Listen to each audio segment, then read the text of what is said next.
Jitou de Djameldine Benchenouf. Salam alaikum, Azul. Bonsoir. Dans la cité des hommes libres, la parole est haute, elle est claire, mais jamais vociférée. Clamée, plutôt, sans balbutier, et qui pèse plus cher que l'or.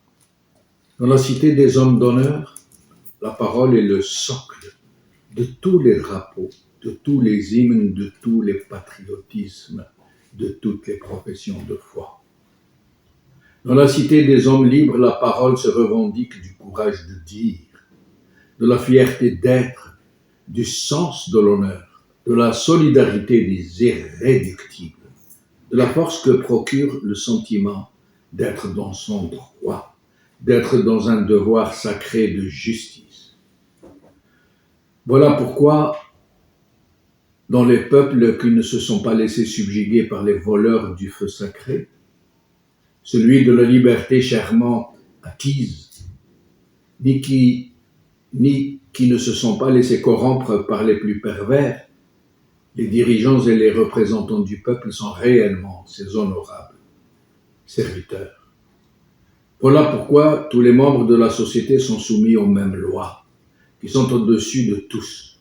Voilà pourquoi les forces mauvaises ne peuvent y capter la force publique à leur seul et haïssable profit pour diviser la nation et opprimer ceux qui leur résistent.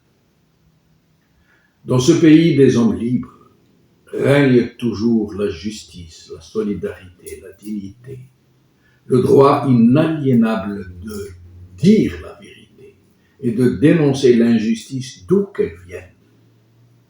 Dans le pays des hommes libres, personne, quelle que soit sa force, sa responsabilité, son grade ou sa fortune, ne peut léser impunément les plus démunis des citoyens, parce qu'une clameur assumée se lèverait tout aussitôt comme une lame de fond qui déferlerait sur l'oppresseur et sur tous les responsables qui ont permis cette outrance. Dans ce pays des hommes libres, qui reste imparfait, bien sûr, malgré tout, où peuvent se produire des déviations, des altérations, voire même des transgressions, où se manifestent, malgré les lois et les grands principes moraux, des foyers d'infection, des sources de corruption, mais qui restent marginaux, sans doute. Et ceux qui y adhèrent font tout pour ne pas le paraître, pour ne pas se faire repérer. Ils n'affichent pas outrancièrement leur fortune mal acquise. Ils ne se servent pas des institutions de la nation pour étouffer la parole du peuple. Ils cachent soigneusement leur appartenance à leur association de malfaiteurs. Mais pour qu'une nation soit et reste le pays des hommes libres, la première responsabilité est assumée par les hommes libres eux-mêmes, ou qui se disent tels. C'est à eux qu'incombe le devoir sacré de la vigilance. C'est à eux que revient le devoir sacré d'entretenir le feu sacré de la conscience collective, pour que nul ne puisse s'aviser de le voler ou pire encore, de l'étouffer. Voilà pourquoi le rôle des élites dans le pays des hommes libres est-il tellement vital. Parce que leur vocation même est de toujours garder la conscience collective en éveil, aux aguets de la moindre violation des lois et des grands principes de la nation par ceux qui ont été élus par le peuple.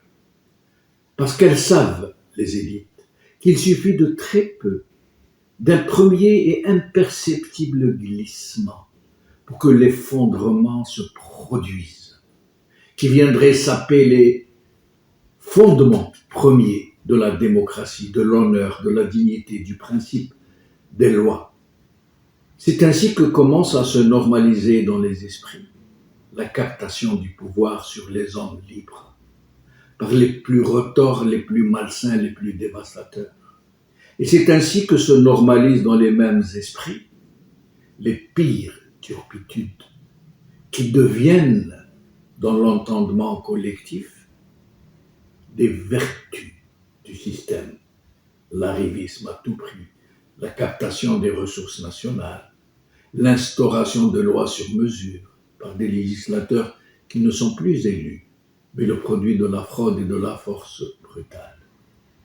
C'est ainsi aussi que la force publique, l'armée nationale, l'administration et toutes les institutions sont détournées pour devenir le bâton et la carotte d'une mafiocratie. C'est ainsi que naît et se répand au cœur du peuple le sentiment de devoir se soumettre au maître de l'heure pour pouvoir survivre, avoir sa part de la bête. C'est ainsi que se dissolvent les liens sociaux, que se dénature le patriotisme pour devenir un fatras de tonitruants et bien stériles slogans. C'est ainsi que le citoyen dégénère en mouton bêlant et la société en troupeau. Parce que c'est toujours la mentalité de victime qui suscite la naissance du bourreau. Étienne de la Boétie l'explique très finement dans son discours de la servitude volontaire. Près de 4 siècles plus tard, Melk Bnebi a poussé l'analyse à des lectures encore plus profondes, qui puisent dans l'histoire des siècles passés, à travers lesquels il explique, avec une rare perspicacité, comment des nations entières et des civilisations qui se sont élevées pourtant au firmament de l'histoire humaine en ont été réduites à un statut d'esclaves et d'indigènes sous la botte de leur nouveau maître. Il reprendra et actualisera les mêmes tendances à la soumission moutonnière par sa théorie sur la colonisabilité de certains peuples, leur disposition à se soumettre aux despotes.